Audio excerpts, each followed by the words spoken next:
Teleproyecto. Declarado de interés nacional por el Ministerio de Cultura de la República Argentina.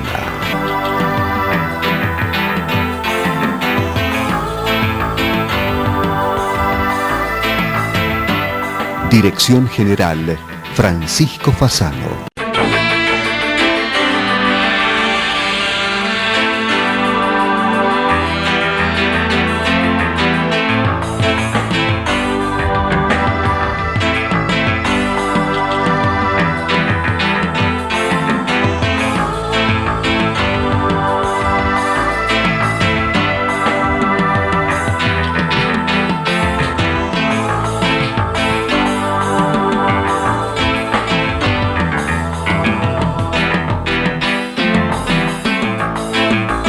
Sociedad Central de Arquitectos, 1886-2018, 132 años por la arquitectura, 132 años con los arquitectos.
Hola, bienvenidos a esta nueva misión de Teleproyecto Arquitectura Audiovisual, esta aventura de comunicación que nació allá por el año 1991 y que semana a semana renueva este encuentro con la actualidad del ejercicio profesional en sus diversas formas. Hoy compartiremos lo que fue la mañana de inauguración de la BIAR 2018, la Bienal Internacional de Arquitectura de Argentina, realizada en Buenos Aires, de la cual Teleproyecto fue Media Partner, un evento federal dirigido por Alberto Gorbat con la dirección científica del destacado arquitecto catalán Félix Arranz y gran equipo de colaboradores y curadores de su amplio temario.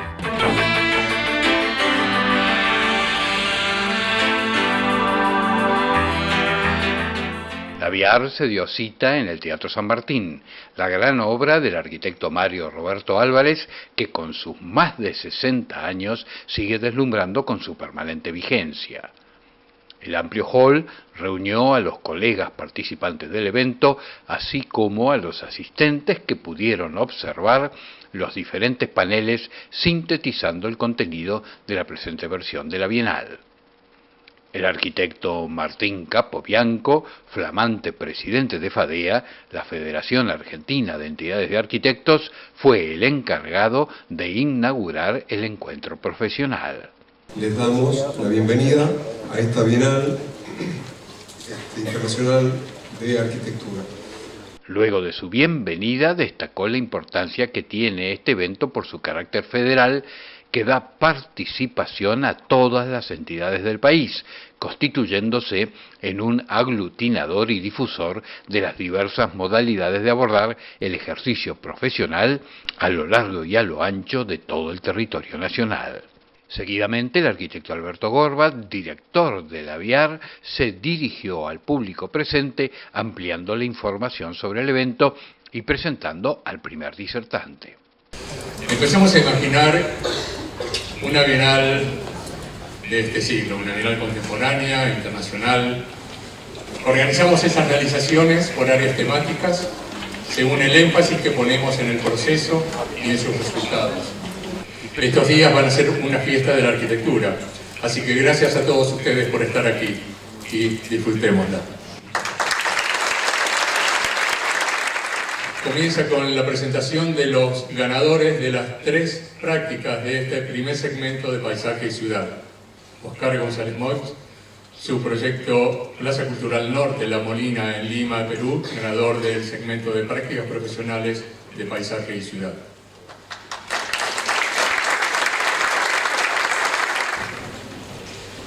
Esta imagen recrea una vista de Lima, esta es la bahía de Lima, y ahí donde está la flechita roja al fondo, donde está la falda de los cerros, se ubica en el distrito de La Molina el proyecto de Plaza Cultural. El proyecto se implanta en un terreno que colinda con un parque público y circunda un tejido que denota una imagen edilicia mixta entre lo formal y lo informal, develando una identidad honesta y con pertenencia. Materializar sensaciones, fabricar sueños, deseos y honrar la artesanía de la construcción con los oficios locales adaptados a las nuevas experiencias contemporáneas, generar un gesto, un hito inclusivo y digno desde la arquitectura. Nos preguntábamos entonces cómo podíamos materializar estas sensaciones, fabricar sueños, deseos, honrar la artesanía de la construcción con oficios locales adaptados a las nuevas experiencias contemporáneas. Todo esto cobra sentido al verse enmarcado en una arquitectura neutra y noble como piel principal que define claramente el fondo y la figura. A continuación, el arquitecto Gorbat presentó al equipo ganador en el rubro Prácticas Públicas con su trabajo desarrollado en la localidad de Sal Si Puedes, en la provincia de Córdoba. El equipo está conformado por la arquitecta Luciana García Romano, el doctor Nicolás Frutos, el licenciado Noel San Martín, la arquitecta María de los Ángeles Albarracín y el arquitecto Juan Pablo Ramírez de la Dirección de Planeamiento y Ambiente de Sal Si Puedes. Nuestro plan de integración territorial y de gestión socioambiental para reservas naturales, desafectando loteos que se encuentran asentados sobre zonas de riesgo ambiental, protegiendo las cuencas y cambios de relación actual entre las zonas protegidas y zonas a urbanizar, generando que desde la sanción de las nuevas normas la localidad pueda contar con una superficie de reserva ambiental 8 veces mayor a la zona de urbanización. Estamos trabajando en la creación de una reserva natural para la protección de flora y fauna autóctona y la preservación de la cuenca hídrica de nuestro pueblo. Las características de interconexión dadas por la conformación geomorfológica del territorio ocasionan que los flujos vehiculares se vuelquen sobre la ruta de 53, que es el eje vial que articula toda la mancha urbana, donde el perfil de la avenida comercial principal no presenta un carácter definido. El carga vehicular, la confusión visual, el estado de las veredas, la ausencia de mobiliario urbano y la eficiente iluminación develan inexistencia de un orden lógico o un criterio urbano de inclusión. Luego de la exposición de las representantes del equipo ganador, fue el intendente Marcelo Bustos quien expresó su satisfacción por la distinción obtenida con el trabajo de las jóvenes arquitectas y su equipo, un aporte que mejora la calidad urbanística de su localidad.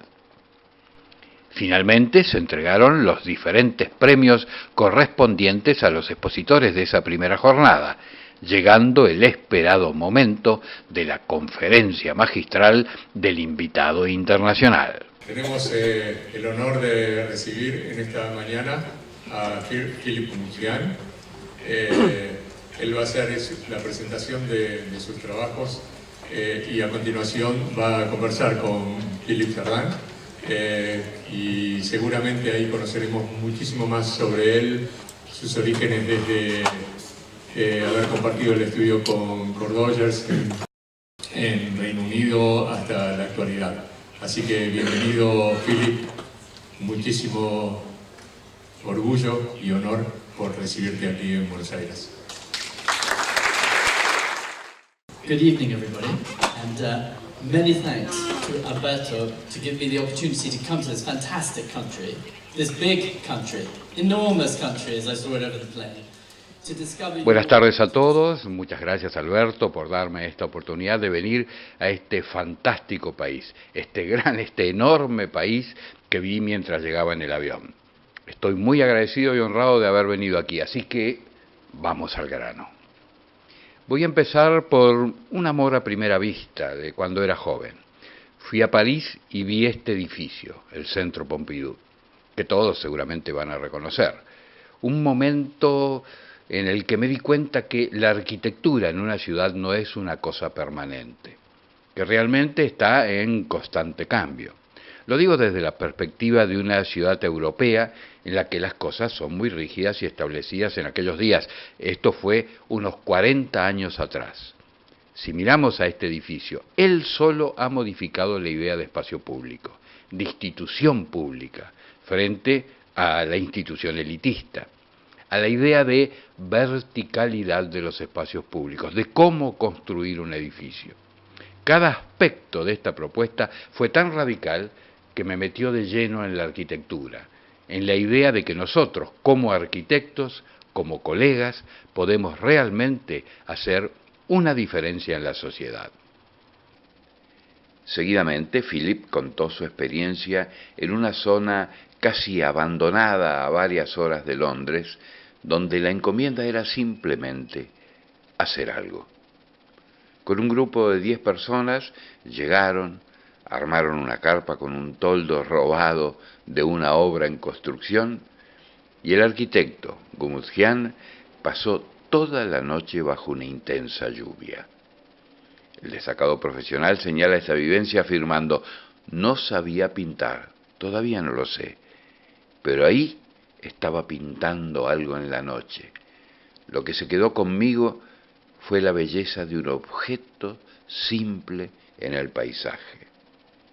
Acto seguido expuso su primer proyecto realizado en forma independiente.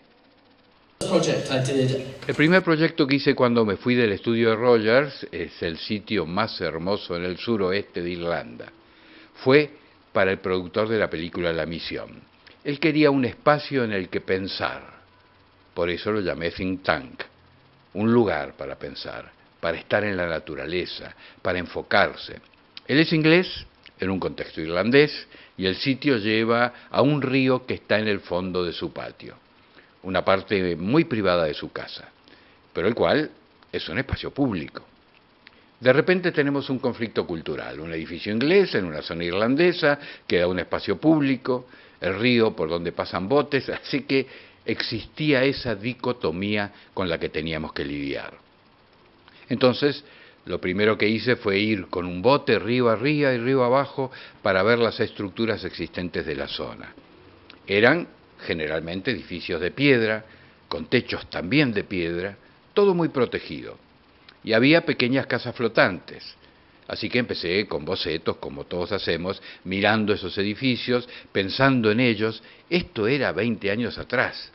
Y un techo inclinado no es algo que los modernistas hacían, especialmente viniendo del estudio de Richard Rogers. Era un concepto bastante radical.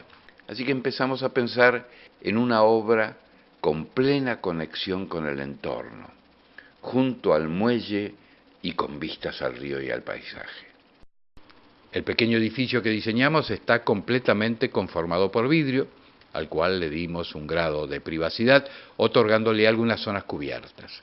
Fue hecho exclusivamente por constructores locales, quienes nunca habían hecho una construcción con estas características de precisión. Es un desarrollo en la relación que se establece con el carpintero y el constructor local. Todos contribuyeron.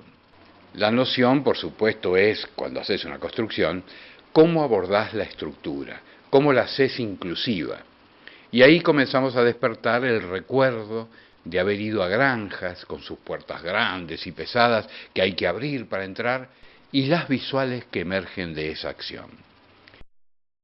Esta es la impresionante habilidad que la arquitectura tiene para hacer que un paisaje se vea todavía mejor cuando lo enmarcamos desde adentro de una construcción que cuando estamos fuera de ella. La selección de materiales fue muy importante. Cuando construimos y la obra está terminada, esperamos que mejoren con el tiempo. Si haces un edificio blanco y claro, con el tiempo irá oscureciéndose. En cambio, si usamos los materiales tradicionales de la zona, como el cedro rojo, que se vuelve plateado bastante rápido, se intensifica cada año, y voy a verlo, va mejorando permanentemente. El proceso de envejecimiento enriquece la construcción. Es una obra con todo tan precisamente colocado, pero a la vez increíblemente simple. Y por supuesto, la belleza de su silueta en la noche. Nos pidieron que produzcamos un edificio que fuera escaso, que intensificara la experiencia de estar en el campo. Lo rural en Rusia es extraordinario, muy simple. Hicimos un modelo de la zona y nuestra pregunta era ¿cómo podemos trabajar esto? Lo abordamos a partir de una pradera que se proyecta hacia el edificio, lo atraviesa y llega al lago, convirtiendo a su volumen como un umbral entre la tierra y el agua. Tratamos de intensificar la experiencia con un techo sólido y pesado de madera que descansa sobre estas inmensas columnas de chimeneas, rodeado de vidrio de 3 capas, súper liviano. La idea fue contrastar la pesadez en el techo con una liviandad por su transparencia, que la vista atraviese y que, desde donde quiera que mires, pienses en el proceso de la naturaleza, sea en invierno o verano. Este es un proyecto en Chelsea, una zona que ha experimentado un crecimiento increíble del valor de sus propiedades. En cuanto a alojamiento, es uno de los lugares de mayor costo en el mundo. Este proyecto parte de una antigua escuela y ahora ha devenido en casas de estilos multimillonarios. Proyectamos 2 casas. La que les muestro hoy es la del final de la calle, destinada a talleres de artistas que datan del siglo XIX, principios del XX. Cada uno es diferente, muy particular, inusuales para esta zona de Londres, y los representa utilizando una arquitectura contemporánea a la época. Entonces nuestra idea fue tratar de ver cómo podíamos completar ese paisaje en toda la calle. Estamos haciendo iceberg, debido a que el precio de las propiedades es tan alto y el código no nos permite ir hacia arriba, así que vamos hacia abajo. Como pueden ver, aquí se expresa la idea de usar la planta baja transparente para así crear elementos diferentes arriba. Lo más importante es que tratamos de mantenernos en la escala de los edificios de la calle, ya que todos los talleres de artistas eran bastante pequeños. Aquí intentamos romper un poco la forma del edificio.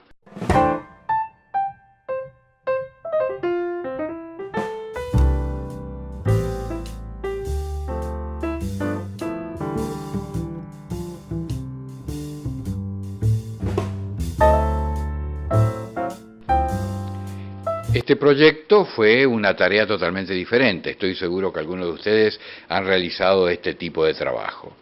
Recibí una llamada de Richard Rogers en la que me preguntó si le podía ayudar con una casa que construyó en 1968. Curiosamente, este edificio, que aquí luce muy desordenado, es uno de los más protegidos de Gran Bretaña, una de las estructuras modernistas más importantes del país. Desafortunadamente, las autoridades no saben cómo conservarlo. Saben sí hacerlo con una casa del siglo XIX, del siglo XVII, incluso del siglo XII, pero del siglo XX parece haber una serie de complicaciones. El trabajo de los artesanos no es tan importante como en el siglo XVI, por lo que están un poco perdidos. Así que todo esto nos dio cierto grado de libertad. Este es el edificio original, lo construyó para sus padres. Es un prototipo para viviendas industrializadas, un espacio perfecto para un matrimonio de jubilados. Un espacio flexible, es expandible y contraíble. Una construcción icónica, donde hay una clara expresión de la estructura, de los espacios internos, a pesar de no tener habitaciones discretas. Son paredes deslizables que revelan diferentes espacios, los que se pueden cambiar y manipular como se quiera. Para mí, conocer esta imagen y saber que tiene 50 años pone a todo el trabajo que realizamos hoy en jaque. Esto demuestra lo visionario que eran algunos arquitectos en esa época.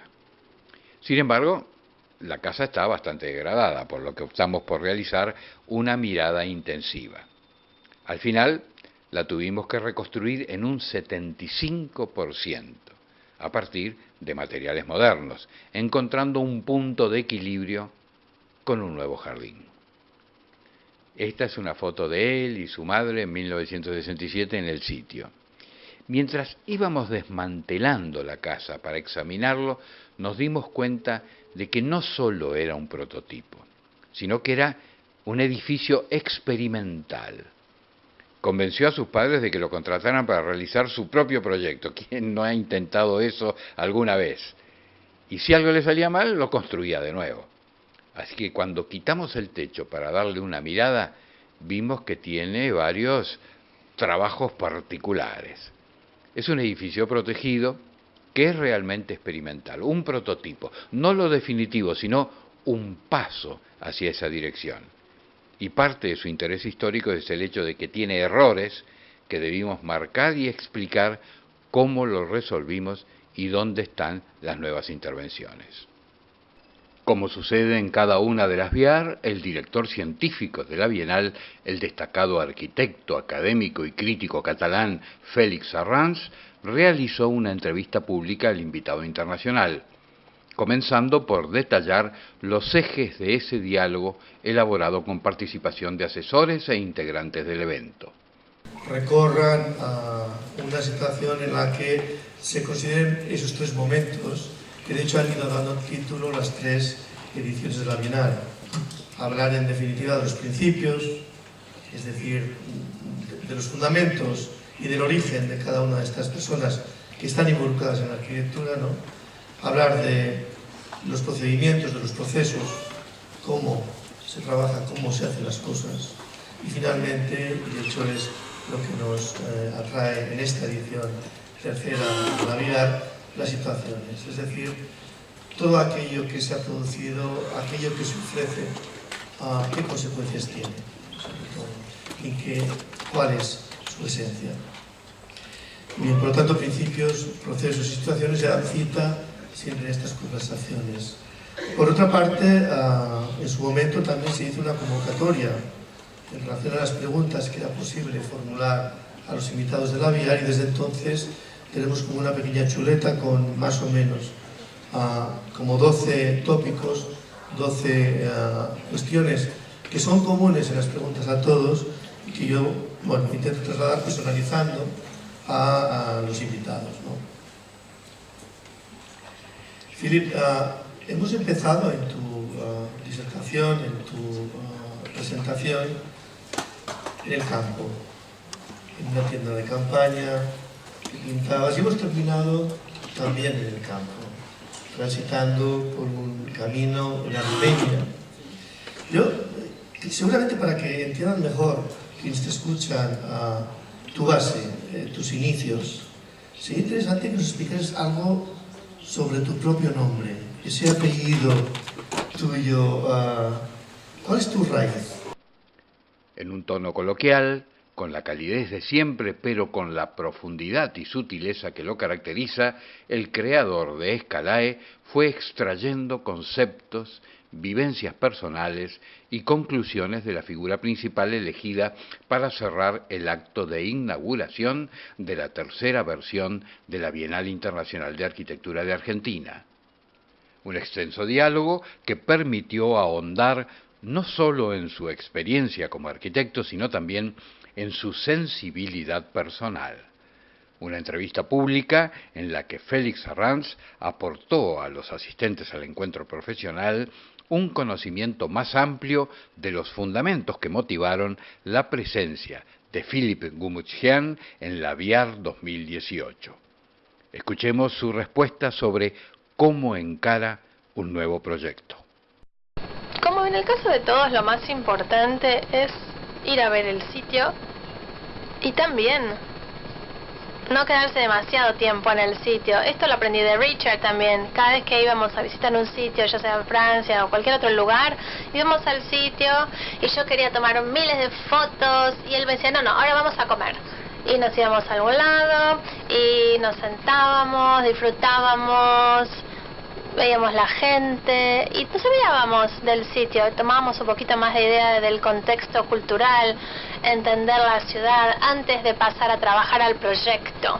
Entonces, para mí, esto es lo que me gusta hacer, ir a ver el sitio, pero también percibir la cultura, conocer la gente, las costumbres, y que no está relacionado con el sitio directamente, y eventualmente creer que a través de este proceso uno comienza a pensar de otra manera las cosas, qué puede ser interesante aquí, qué puede estar faltando, pero no de manera racional. A través de este proceso siempre comenzar con una gran maqueta del sitio, también incluyendo los edificios cercanos, y luego trabajar en cómo este sitio va a influenciar el resto.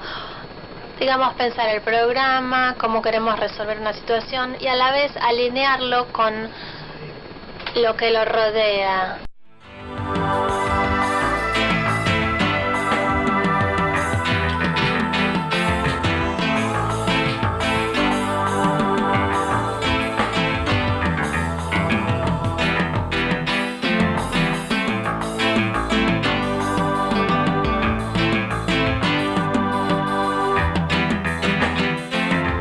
Y de esta forma llegamos al final del presente programa de Teleproyecto Arquitectura Audiovisual. Esta aventura de comunicación que nació allá por el año 1991 y que semana a semana renueva este encuentro con la actualidad del ejercicio profesional en sus diversas formas. Esperamos que haya sido del agrado de todos ustedes. Por nuestra parte, nos despedimos hasta nuestro próximo encuentro en alguno de los canales digitales que ponemos a su consideración. Hasta la próxima.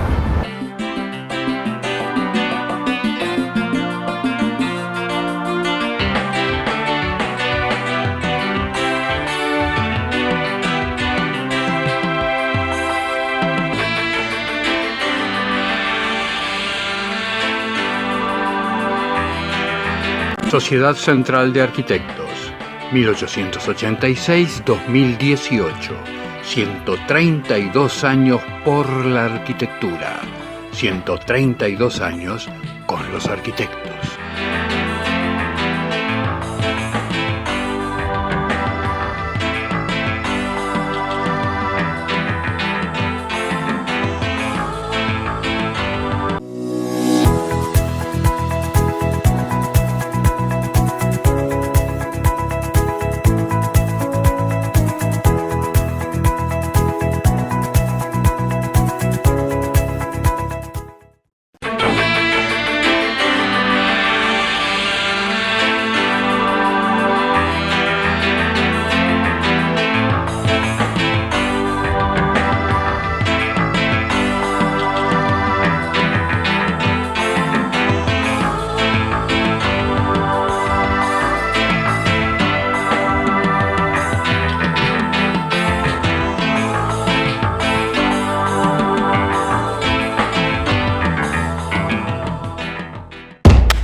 ¿Tiene registrado en video profesional el desarrollo completo de sus obras?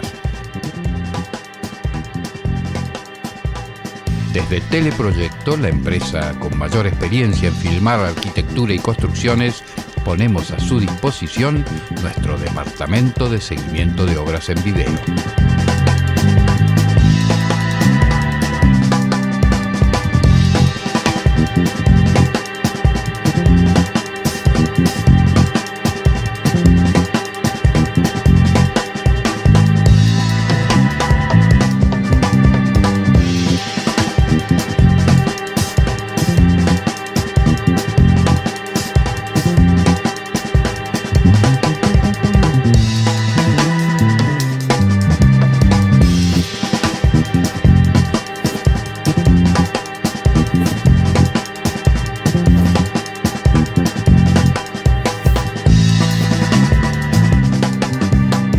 Es otro servicio de Teleproyecto La Construcción en Imágenes.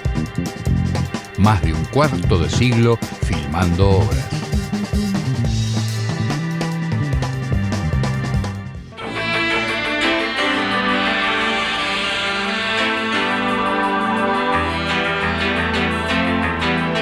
Fue una producción de Teleproyecto, www.teleproyecto.com.